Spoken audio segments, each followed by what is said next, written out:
back, Ned Heads to a School Survival Guide podcast. This is Kirk, and with me here is... Jacob. What's up, guys? What's up? Yep, we're doing just another one here. It's a nice Saturday night hang with the boys. Yeah. Today we watched episode 9 of the second season. Moving along. You said we're approaching the midway point of season 2? Yeah, we're about halfway through, because I think there is, 20 episodes this season? That sounds right.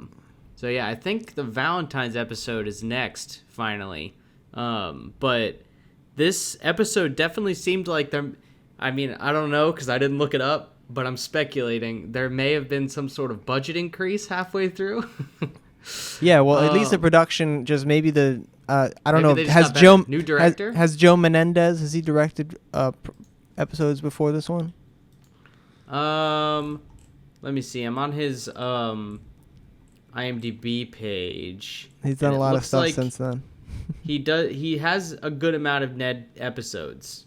So he's 10 to be specific. He's got 10 eps under his belt.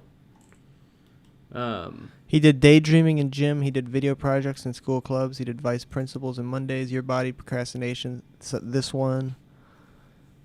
So I'll say he did a good job. Those are all good ones. Yeah. If I remember correctly, those are all good episodes. Because we noticed in, the beginning of the first half, right? Just right smack dab in the beginning of the episode. Well, that first scene, it's like it starts out on the leaves or whatever, and then it pans out to the... You know, it was a little bit nice, and then there's a shot when we see the vice principal Krubbs walk into the classroom, and then the camera pans back into the shot with Ned's head in the foreground. Yeah, it like basically shots. It moves backwards and then becomes an over the shoulder with vice principal Krubbs in the back. And VP Krubbs, he comes into the class. He comes in to announce that the teacher will be out, and that there will be a substitute teacher. Yes. Kicking us into the episode. Yeah, topic. I mean, substitutes were definitely a huge part of school. Yeah, for sure. It was usually just a day, like they pretty much talk about in this, where you just get to not do anything and not learn anything. Yeah, for usually. real. I mean, sometimes they'd be like, all right, we're going to like watch a video, or like you guys have like this random assignment that the teacher assigned. So like you have to do that either in class or that becomes your homework essentially. At our high school though, we had some classic subs. I mean, Mr. Rue, great guy, rest in peace. Yep. Yeah. Is he dead? Yeah, he died. I literally went to his funeral because Kellen knew him. Kellen was in the band with him, the school band. He's an old guy. Clearly, and he played, I think, trumpet or something. He would sub in music. He would sub the music class a lot.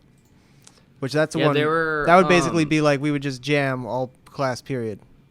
I mean, what else are you supposed to do in music? That's pretty much. Yeah, it was fine. There was nothing wrong with it. It was jazz band. In high school, we definitely had some teachers that were like always consistently subbing at the school. There was, I forget, what was the guy's name that took over Leslie? The Vietnam War class? Yeah, Leslie. Merker, yeah. Something like that. He subbed a ton of classes, and he was always becoming like a long-term sub, which they talk about in this episode as well, long-term subs. Mm-hmm. Long-term subs were always the worst. Oh, what? You know what? In 7th grade, I didn't mean to cut you off, but in 7th grade, I had a long-term sub in Spanish class. The worst class you could possibly have a substitute teacher. Bad. I might as well not have taken that.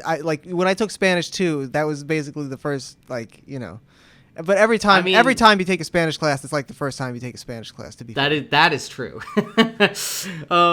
Because you're not going to retain a ton of information unless you're like really like, man, I'm going to learn a language, which. That wasn't the case for me, at least. No. I didn't care about learning it. I just had to take it. But I feel like I also had a pretty shitty situation with a long-term sub because I had a long-term sub for the whole time that we took algebra or what was it, algebra 2 in high school. Ked was in that class with me.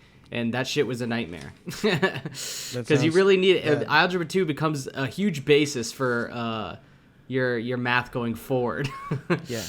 In this class, in this episode, the teacher or Ned's teacher, Mr. Weiner, the sub in question, the long-term sub in question, is subbing English class. That seems fine. That's cake. If you have a long-term sub in English, you are completely fine. It will not change your curriculum. What, do you not speak freaking English, bro? It's not going to change your curriculum at all. They're going to be like, all right, you have these readings. Yeah, you got to read this stuff. You got to write these things. I'll maybe look at it, Like, are you telling me that I would have had a worse educational experience with a long-term sub than I did with Miss Delaney Henderson in fucking 9th grade? Because I don't think that's the case. She held that class real loose. Yeah, it was loose. I didn't learn a thing. No. We had other people do work for us. Hey, well, blatantly. Come on. The team tests were legitimate. Yeah, team tests. Our tables were up into each other. How could she not, Yeah. Mr. Weiner, his whole thing is he was the elementary teacher for the gang. So Ned, Mose, and Cook, they all had Mr. Weiner, who had a bunch of bits. He's a goofball. Yeah. He's basically a prop comic. He is, and they have a real soft spot for him, which nobody else seems to feel in this middle school. Everybody else is like, "Fuck this guy, fuck this loser." I don't know What's what this that fucking dude's situation deal? is like. Did they go to like a different elementary school? You think? Or? No, I think that I think that everybody had him, but everybody else just outgrew him hard, and they're sick of him. It's like people that hate Barney and shit, and all that stuff. Yeah. I feel like. Well, I mean, maybe Ned and the gang should have kind of gotten over it. Well, this guy needs to read the room better and fucking adjust his act, which he does ultimately do. He becomes he turns from, because he has a puppet show, which is obviously a children's thing, but that can be altered into an adult thing very easily. Yeah, depending on the substance of it, Yeah. Which he does, and you nailed it on the head too later with what he becomes. Right. What did I say? You said he was like Triumph the insult comic. That's right. But it's also mixed with like a I don't know, like a robot chicken bit or something. Yeah, I could see that. Because the puppets. But it's pretty bizarre. I mean, the sets that he creates, though. He creates a diorama that he wears on his head, and so he has a small, tiny little puppet body underneath his big head. And he's controlling it with his arms too, which is crazy. Oh yeah. Yeah, because they're trying to read Moby Dick throughout the episode. That's the class material, which I never read. Is that a book for a 7th grader to read? I don't know about that. I wouldn't think so. I would think it would be too dense. I would think so too, for sure. But maybe that's what they're trying to. Maybe they're trying to get the kids smarter. Like, I feel like middle school, you're probably reading like novellas and like teen novels, right? I don't know what kids. Not heavy ass shit like Moby Dick. Old, I think English literature. I don't know. Never read it. Yeah, that seems more like a high school thing to me. Seems long. Seems like a long book. That's like when they made us read like Thoreau and shit. Yeah, Walden. Yeah, Walden Pond. I didn't ever actually read it, I don't think. Just a chapter about ants. Oh. This fucking guy. That was from that. That's right. Okay. Yeah, that's the only part. That's the only excerpt I've read. I forgot that was from that, but. Oh, we didn't say it in the beginning, too. Are you drinking anything interesting? You were telling me you had an Alabama sour earlier. Yeah, well, from Birmingham, Alabama, I was having the Sour Patch, because shout out to Will, my friend here. His family's from Alabama, so we got this. But it's a passion fruit sour ale. It's so sour, very tart. I like it. Avondale Brewing Co. made it. So it's called the Sour Patch, as in passion fruit. P-A-S-H. Right on. But yeah, I'm drinking I finished that. A Texas single malt whiskey, which I don't know the distillery. I don't have the bottle on my table. Yeah, I don't remember. But I've drank it with you over the years. My sister got me years ago. Yeah. It's taken us so long to drink it. Because we used to be way more whiskey people than we are now. So just now, every now and again, I'll get like the urge to have some whiskey. Is that bourbon or what is that? Do you remember? I'll be right back. I'm just gonna go get it. As far as Cookie's plot thing on this episode, his whole thing is VP Krubbs, for one reason or another, comes over to him, says, "Hey Cook, I need you to take attendance." I'm just talking about Cookie's plot thing here. Right on. Yeah, it says it's Balcones Texas Single Malt Whiskey Classic Edition, 53% alcohol by volume. The original Texas whiskey is what it says. Oh, interesting. It's good stuff. Yep, I've enjoyed it. I mean, when you're in the mood for whiskey. If you're not in the mood for whiskey, it's awful. Yes, that is very true. I mean, it's very rare occasions. I was just talking about, though, how VP Krebs comes over and recruits Cookie to be a substitute teacher, basically. Yeah, that plot line, I enjoyed it. I thought it was really ridiculous. Yeah. But it was nice how ridiculous it was that Cook, was just sent in there to, read a syllabus or something. Take attendance. He just... to take attendance, and he just becomes a substitute teacher. And that's just what he is for, a week or whatever. Yeah, he loves it. Yeah, he says that he enters his name into the school's substitute database. Yes. He comes into the suit. Yeah, he comes into school the next day wearing a full suit. Does that mean he's getting paid for that? Is he getting... No. Did he get a week's worth of pay? Well, he might have hacked... Do you think that he hacked the payroll? He hacked himself into the payroll? Well, no, because if he's added into the substitute database and they're, choosing him to come in and sub for classes, he's got to be getting paid, no? Someone's getting paid. Someone is getting paid. And it for sure ain't Cook, is it? I don't know.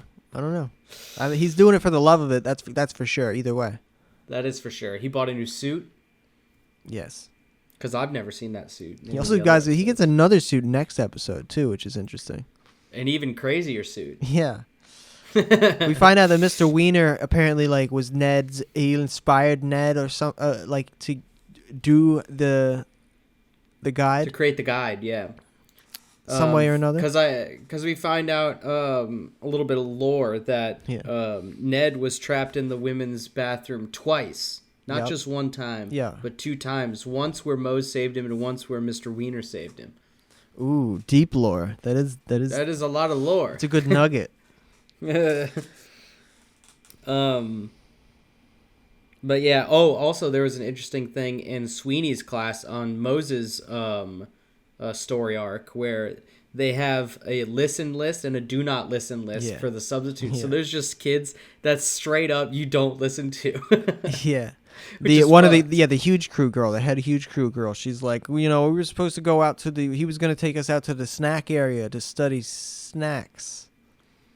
Yeah, because they're supposed to be learning about moose migration patterns, but they don't want to learn that. To be fair, that couldn't be more useless. Right, of course. That is a useless thing for sure. For middle schoolers to learn, that's something you need to really, you have to opt into that class. That'd be something in your third year of college. Yeah, if you're trying to become a park ranger or something. Yeah. But Mose backs her up, though. It would be interesting. Mose pipes in. After the this is the substitute teacher that how do they describe her? Because this is the Asian sub that's hair obsessed. She's just obsessed with hair products. I don't exactly know how they described her. I kind of missed that in the beginning. Yeah, she's she's a decent looking Asian woman with very nice hair. Dumb. Yeah, well, that's her thing. She's dumb, and she just is only obsessed with her hair. She throughout the episode sprays her hair. She gasses out the entire class with hairspray. Yeah. That room would have caught a goddamn fucking... I don't know what, but, I mean, that's flammable shit, for sure. Oh, definitely. But at one point, she mistakes mooses, the animal, for, moose that you put in your hair. There's a lot of different, moose puns and stuff in this. There is, yeah. Chocolate mousse comes into play later. Yeah. Yes. In Moses' storyline, they are rotating through subs, which is different than Ned's, where it's just Mr. Weiner the whole time. Because then Mose also gets the old lady teacher that can't hear anything, and then what is the other person that they get? Oh, they get Cook. That's the other. Oh guy. Yeah, they get they get sub. Cook, and they don't even acknowledge that it's Cook though. No, they just say the substitute. They're like, we made the substitute cry. And then he comes over though, and he's like, oh, he talks to him and hangs out as if he is Cookie, because he is Cookie. Yeah, but he's Cookie, but he's also not Cookie. Yeah, that was weird. But I liked it. I loved it. They're always making Cook do bizarre shit, and that's what I like. I think Cook gets addicted to the fact that he can just say something, and for whatever reason the class listens to him. He gets a good obedient class of kids, I guess, and they listen to the sub. He gets addicted to the power, which I mean, 6th grade, I guess I could kind of see kids still listening a lot. But at one point they said, what do they say? They said, I think you need a license to be a sub, and Cookie says, no, you just need a pulse, which is kind of insulting to substitute teachers. Yeah, but also at the same time, this whole episode is insulting to substitute teachers, though. A substitute teacher. That's the whole point of this episode. Yeah, it's a job. It's a job for retirees, and like I guess, I don't know. I mean, I bet it's fun. The commit. I mean, I remember people at my last job talking about subbing as a fallback. They were like, yeah. If everything else fails and just my life turns to shit, I guess I could still just be a substitute teacher. Is that the vibe that they were saying?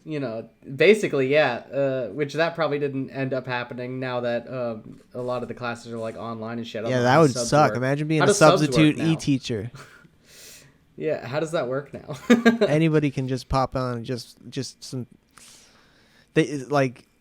You're like on the dark web, like looking for like Zoom room keys, and you're just like joining them.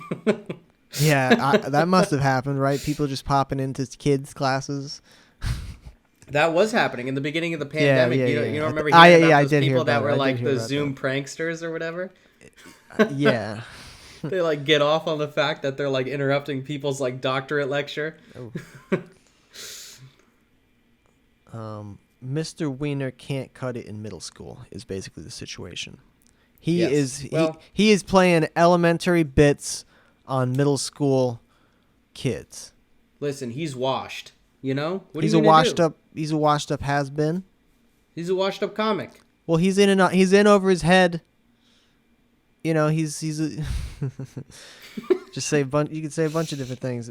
Ned tries to do, but Ned basically becomes his booking agent and tries to get him a new gimmick to get him hot with the kids. So he's like, "You're going to be the rock and roll sub," which is a retarded thing to say. Yeah, it was so weird. But it was a cool scene because there's it's basically a music video scene. There's lyrics that pop up. It's like hair metal about Moby Dick. Yeah, he's singing about Moby Dick. Yeah. They're dressed like Steel Panther, or you know. He wants them to learn. He wants them to learn about Moby Dick. None of these kids have read it, you know. Yeah. And then they go talk about. They're like, man, these kids, blah blah blah, something or other. We got to bring in the walrus. That was the song. We used to sing this song in elementary school. When you see them sad, bring in the walrus. I guess that's how it went. Yeah, and then they bring in a live walrus. Yeah, it's a real walrus, it's a sick prop. It's this huge fucking walrus thing. Do you think this episode had any inspiration for Kevin Smith's Tusk? I don't know if Kevin Smith is privy to this. What? You don't think so? I don't know. Is he a Nick kid? He doesn't seem like he is. He would have been like, I mean, Clerks 2 age, but when this came out, like however old he was when that came out. He was deep into his directing career. Yeah. Also, for all you Ned heads out there, make sure you go watch Tusk by Kevin Smith. Yeah, it's available. It's a hell of a movie. It's out there. We saw it in the theater, so not many people can say that. Movie. Not many people can say that they saw that in the theater. No, not many. No. It wasn't in the theater for very long. Did he ever release that third one of the trilogy? Because it was supposed to be Tusk, Yoga Hosers, and then one other one, Moose Jaw? Right? Yeah, did he release that? I don't think so. Did he ever make it? I don't know. I don't think so. Because, I mean, Yoga Hosers was like straight to DVD or whatever. Definitely didn't watch that one. I didn't see it either. It looked awful. Gotta watch it at some point, though. I don't understand the way he decides what movie he's gonna make. It's very out there. He's an out there guy. Yeah, but I feel like never ever at any point you'd think at some point if you're gonna make a movie, you're gonna spend all this money to make a movie, you think, does anybody want to see this movie? I don't think he ever thinks that. Well, isn't it just he created all those as like a joke on his podcast, right? They're memes. It's basically meme movies that he's making. I mean, that's amazing in and of itself, though, to just be able to do that. Yeah. You know? Yeah. Like, get a budget from somebody and be able to make those movies. Yeah, good for him. Yeah, you got to give him props for that. What is the how does this episode wrap up? So they do the little montage sequence where like they're running down the hallways and like the walrus is chasing them and so is the mob of kids. Moses being a bully to the substitute teachers, and Cook is going into various classes substituting. And then after that, they pretty much are able to help Mr. Weiner get a new act, and he just becomes grittier for the kids. He's like making fun of them and shit. Yeah. He's like, well, you he's like talking like he's talking at him. Yeah, like he's an got insult fake comment. 5 o'clock shadow on. Yeah, he's talking like Dave Attell, but he's got the Moby Dick whale puppet, which is like the Triumph insult comic dog basically thing of the bit. And then it culminates in the whale biting off the puppet's little tiny leg, and blood is spurting everywhere. Yeah, there's blood, which I didn't see coming. Bright red blood. And then the other wrap up is Mose gets moved on to the do not listen list for Mr. Sweeney's class, because Sweeney comes back and finds out that nobody was learning his moose migration lessons. Yeah. VP Krebs arrests Cook.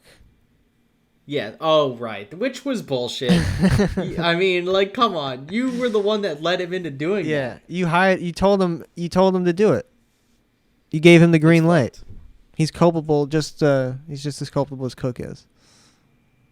I say. But that's the end of that half of the episode. What were you thinking on the rating there? Yeah, that was a good one. I think we both liked that. We laughed a lot. I'm gonna give that one an 8. Nice. I will also give it an 8. I'm right there with you. I think it was very good. I think it was better than last episode. I laughed a lot, which was good, because I feel like a couple of the past ones, I wasn't feeling as much, but I feel like this one was pretty spot on. It was pretty funny. Yeah. But yeah, so that brings us into the new student episode. The new student. It shoots right into it, where a new student is introduced named Bernice. I didn't catch her last name. Bernice Glibbenhocker. Yeah, that is a weird name. It's a weird name, but it makes sense that that's her name, because it's a nerdy name, isn't it? Doesn't that name sound nerdy? On IMDb, the character doesn't even credited with the last name, so even the IMDb people couldn't catch it. Well, doesn't Bernice Glibbenhocker sound like the name of a chick that's into bucking algebra and boogers? Yes. In her heart of hearts? Yes. In her heart of hearts, yes, which we find out later. But at the beginning, she basically is like this tough girl. Yeah, tough girl. She wears a flannel. She has a Brooklyn, I guess, kind of an accent. Yeah, I'm not sure what she was trying to do there. It was interesting. Ned, he like riddles off these couple of fast-paced tips that end up backfiring. It's like, introduce yourself, help show them around, invite them to lunch, and all those things end up making her think that they're dating now. Yeah. Yeah, she takes them as Ned being, flirtatious, which is, I guess, fair. That is fair on her part. But he's like going out of her way. But she goes beyond the point of it being okay, because she coerces him entirely into being into her boyfriend. Yeah, which he is not okay with. Ned is really not ready for a relationship of any sort. No, he's very. I mean, we again and again, this is apparent. So it's a recurring theme of the show. And he's always put in these situations too. And he's always last episode, and he always attracts psychotic, dominant women. Yes, that is true. For one reason or another, and he seems not to like it. Maybe he will someday grow to like that. I don't know. I think he will, if that's the type of it would be easier that he attracts. It would be easier if he did. Ned, listen up. But Cookie, he takes it into himself to be a transfer student, because I guess he's getting put in a new class. Yeah, he's getting put into the 8th grade English Lit class. Yes. So I guess he's moving up midway through the year, also midway through the second semester of the year. Continuing his 8th grade escapades. To 8th grade Lit, which makes no sense. Like, it's like halfway through the second semester of the year, and like he's being put in a new class. Yeah, I don't know. And he's put in a new class, and no one else in that class knows who he is. No one's ever seen him before, apparently, because he can just completely create a new identity of himself, which he does. Yeah. Which, I mean, Cook is kind of always doing that sort of thing. You know, he's always creating new identities for himself. Yeah, maybe he lays low, like when it's his normal, when he's just himself. He really just talks to Ned and Mose, and then doesn't talk to anybody else, so they don't recognize him or register. They're like, yeah, he might have been there. Yeah, he's just like he's a like blur a ghost. In the background. He's a blur in the background. You know, I mean, there is a ton of people like when you're in school. I mean, you probably remember. There's just so many people. It's like, it's man. True. You're right. You're not gonna recognize those people. Yeah, no, and then later on, maybe you're looking through a yearbook and you're like, huh? I think you could, yeah. I mean, if you look through a yearbook now, especially like a middle school one, probably most of the people you're like, who the fuck? Oh, a middle school one for sure. Yeah. Yeah. You're very hyper, like it's your circle. I feel like unless you're maybe if you're a popular kid, you're aware of more people, but like probably not. You've got your core friends that you give a fuck about, and then like you probably don't care at all about anything outside of that, except for to make fun of it a little bit here, like in there. But yeah, so Cook dresses up like he pretends to be British, an English golfer he pretends to be a British exchange student, so he's he's got like golf pants on, 3-piece suit, a newsboy cap. He's like supposed to be in what was that movie that was about the original golfers? What the hell was that movie called? Oh, I don't have any idea. It's like The Greatest Game or something. The Greatest Game Ever Played. Is that what it is? Yeah, it's got Shia LaBeouf in it. What movie is that? Did you look it up? It's a movie about golfing, and it's called The Greatest Game Ever Played. Oh yeah, I've heard of Shia LaBeouf. That's right, I meant Shia LaBeouf. It's the same exact outfit. That's great.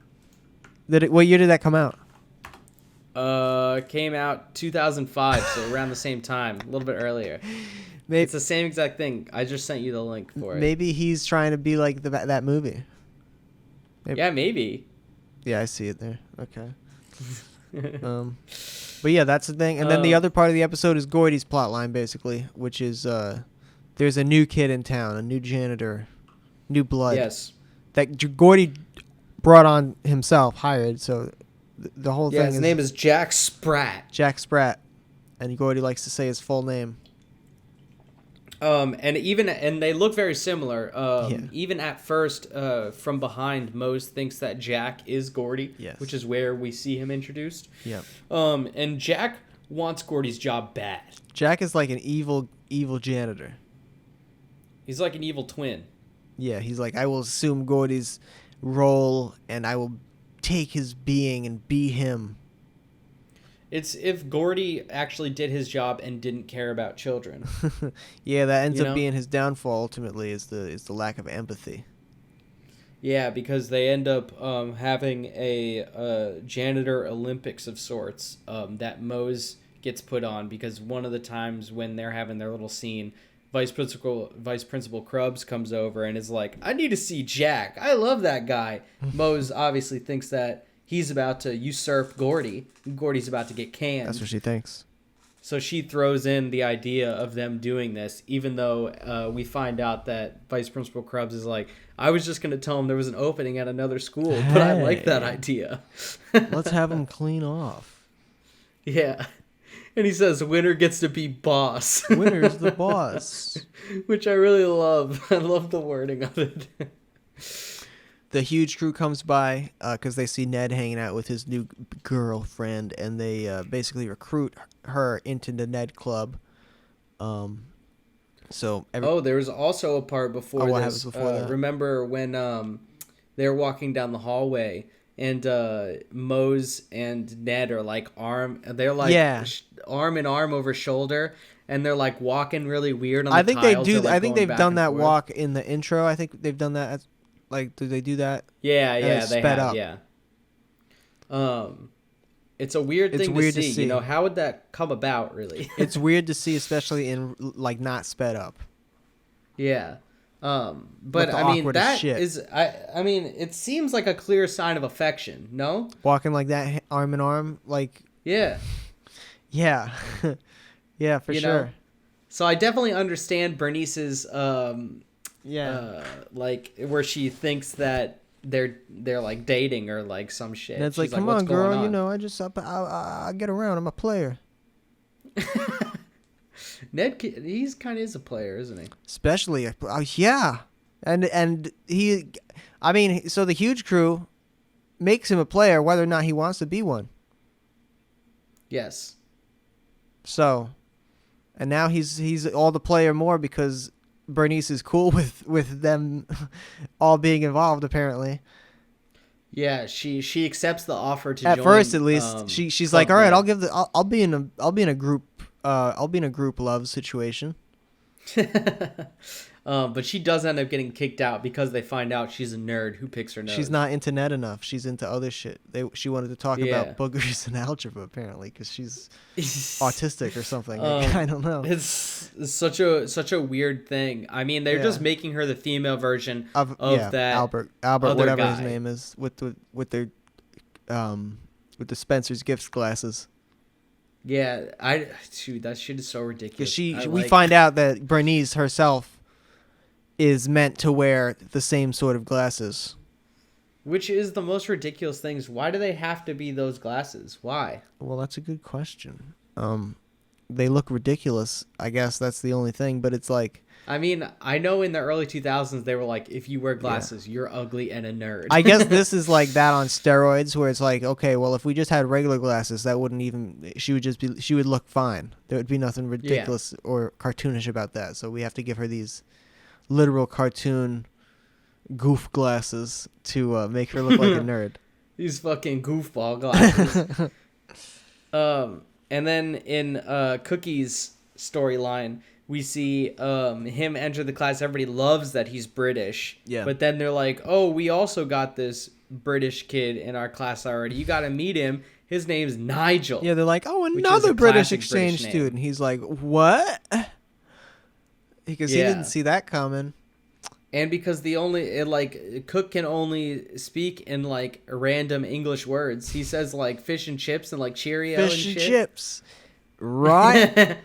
Yeah. Right. It's just the most ridiculous. Both of them have the worst accents ever. Well, yeah, the next day the next day in class, Nigel's there, and right off the bat, Nigel sucks. I mean, yeah. No, I mean the first thing that I wrote, he holds court against Cook. Yeah, the first thing I wrote for Nigel is Nigel's a bitch. And then also after that, from Ohio, a fraud from Ohio.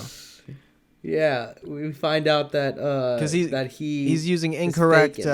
Cookie picks up on his incorrect cricket terminology and general lingo, and calls him out. No, just incorrect soccer. Oh, soccer. Sorry, not cricket. Football. Because he calls it soccer instead of football, and then he calls it field instead of a pitch. Right, a pitch. Because he's American from Ohio. I'm from freaking Ohio. Who wants to be friends with someone from Ohio?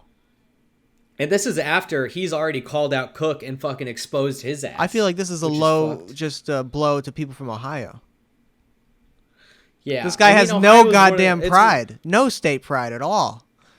Ohio is one of those states, though, that people always make fun of people from. People make fun of people from Ohio. People make fun of people from Texas. People make fun of people from Florida. Think about it. This guy's in Cali now. The swing states. This guy's in big Cali now. Cali's like, yo, what up, bro? What are you, from freaking Ohio? Why you all pale looking, dude? What are you fucking... That's why I had to pretend he was English. That's why because he's a pale boy. You know what they should bond over, though, is that both of their states have really cool flags. Oh, yeah? You know? I know California's got a bear on theirs. Yeah. And then Ohio has a flag that's not a rectangle. It's shaped like a pennant. Oh, okay. Is it a triangle? Like 3 triangle points? Like a medieval flag? It's kind of like a forked point. It goes like in at the end. Yeah. It's very interesting. I like flags. Yeah. But yeah, so he gets exposed, and Nigel does not get exposed because Cook's not a bastard. Yeah, he backs him up. Which does that mean that Nigel's gonna like keep going with this forever, and he's just gonna always be the British kid? Hopefully. Or Cook is gonna let him. He's gonna continue to set him up in diabolical ways to where Nigel is digging his own grave. Cook's just in a long-term scheme to unveil him in like the most humiliating way possible. That would be fucked. I could see it. If Cook was evil, maybe. Cook's not really that evil, is it? Cook kind of just sticks to the guide, and that's it. Yeah, episode 20, 11 episodes later, that's the callback. That's when it happens. Finale of season 2. The clean off happens. Else? The clean off scene. So everybody we see the dude, the Jack Spratt. He cleans everybody up. He cleans the shit up real quick, but in a cold way, and he doesn't try to help the kids. Blah blah blah. Gordy comes first thing, like kid sneezes in a horrifying, disgusting way on the window. Right. No, the first thing is the paper drop. Right, but okay. So Gordy, the paper drop. The other dude picks up the papers. Does he hand them back to the kid, or what does he do? No, the first Jack throws them away. Oh, he throws away the papers. Right, so Gordy tries to find the owners. Gordy hands them out. Yeah, to the people that own the papers. Right, and then the next one is the kid with the cold. That's just awful. It's horrible. They sneeze onto like the plexiglass that's in like the front. They love doing that gag. Party note. Yeah, it's horrible. They sneeze chunks onto the thing, and the dude cleans it up, and then moves on. But Gordy gives the kid a tissue first. That's another little, oh, how nice. And then he just wipes it with his hands. Yeah, well, that's just Gordy being an animal.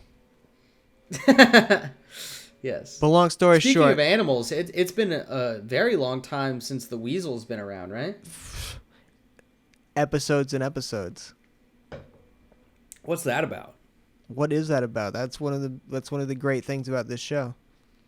Yeah, it has to come back in this season. I'm sure we'll get a couple weasel episodes. Oh, for sure. I just was kind of thinking about it after you said that. Of course. But yeah, then the last. I will say I wanted to say the song that they play during the clean off is a song that's clearly designed to sound like Saint Jimmy by Green Day.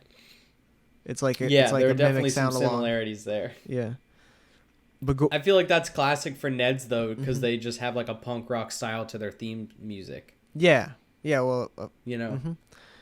So they got to steal from somewhere. They got to get inspiration. They got to say, hey, make it sound like this.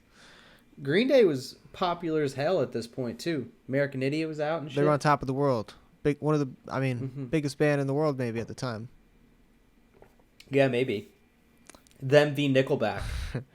Gordy won the clean off though. Long story short, because of his heart. Yeah, bottom line. Because Vice Principal Krubb says that he's the worst cleaner probably ever. This guy sucks. But he knows that the kids come first. Yeah. And then Jack is like, I'm not working under this guy. I quit. And then Gordy's like, well, you're fired, because he's silly. Yeah. Well, I mean, that's good, though, for Jack, because if he gets fired, he may have some sort of severance package, and if he would have quit, he probably wouldn't have gotten one. Yeah, but he did quit. Gordy didn't catch it in time. Like, he quit. Yeah, but Gordy still fired him, technically. I guess so. Yeah, so Bernice ends up dating the nerd guy with the glasses.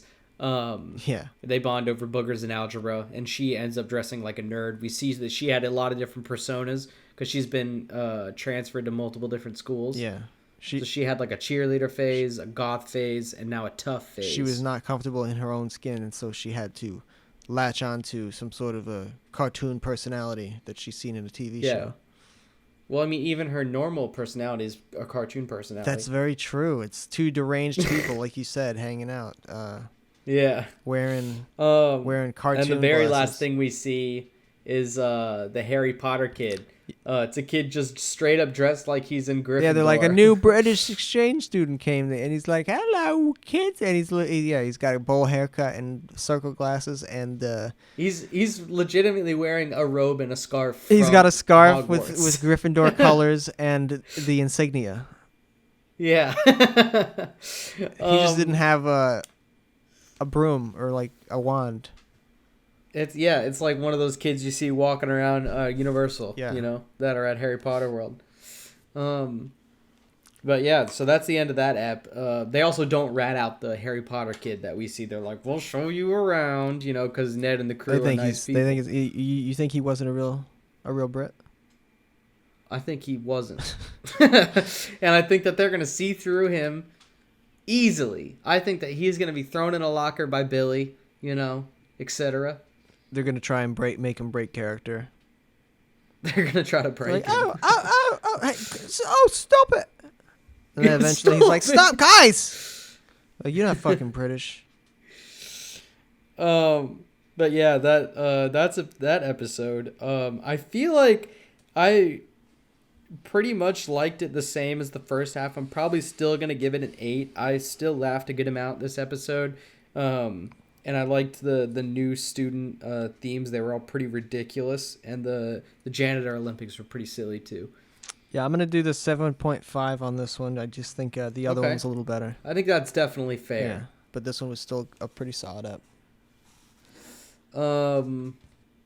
Right on. Yeah, no, it was good. I think that as a whole, it was definitely better than the last ep, which was nice. Mm-hmm. Definitely better than the episode we watched on Quad Pod. Yeah. But yeah, it was enjoyable to watch. You guys should definitely check it out. Yeah, this one had a 7.5 on IMDb. Yeah, it has a little bit lower than previous episode, right? I think. Yeah, I believe so. They were both 7-somethings. But yeah, you got any last little tidbits or anything, Kirk? I mean, I wish I had something more, I guess, to add on. I don't think I really have much to say though, Right everybody on. Just, keep on doing what you're doing.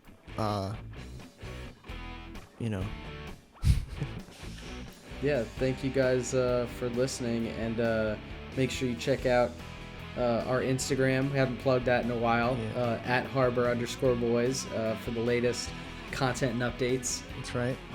From us that Abby's posting. Sometimes I do the Ned ones. Nice. You could usually tell if the caption is more ridiculous than normal. But yeah, thank you guys so much for listening, and we'll catch you guys for the next Ned Pod. Peace out.